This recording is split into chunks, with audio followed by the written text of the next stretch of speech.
Last 2025-এর union বাজেটে motorcycle লাভার্সদের জন্য একটা অসাধারণ খবর এসেছিল, কিন্তু আনফর্চুনেটলি এই খবরটা সেরকম ছড়ায়নি। তো আমি আপনাদের বলছি খবরটা কী ছিল। গভর্নমেন্ট ইম্পোর্টেড বাইকসের ওপর ইম্পোর্ট ডিউটি অনেকটাই কমিয়েছে। তার মানে যে সমস্ত বাইক বাইরে এবং বিদেশ থেকে আসতো ইন্ডিয়াতে এবং এখানে এসে বিক্রি হতো, মানে এখানে অ্যাসেম্বল বা ম্যানুফ্যাকচার হতো না, বাইরেই তৈরি হতো এবং বাইরে থেকে ইম্পোর্টেড হয়ে ইন্ডিয়াতে এসে ফুল বাইক বিক্রি হতো।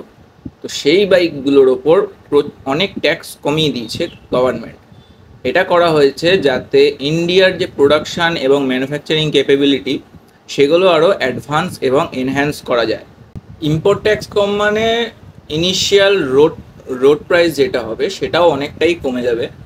তো এবার বাইকারদের জন্য এটাই একটা অ্যাডভান্টেজ হয়ে গেল যে এবার নতুন নতুন বাইকস তারা ট্রাই করতে পারবে, যেগুলো আগে ইন্ডিয়াতে সেল হতো না বা ইম্পোর্ট ট্যাক্সের জন্য কেউ কিনতে পারতো না। থ্যাংক ইউ ইন্ডিয়ান গভর্নমেন্ট আমাদের জন্য বা যত বাইকার কমিউনিটি আছে তাদের জন্য এই হেল্পটা করার জন্য।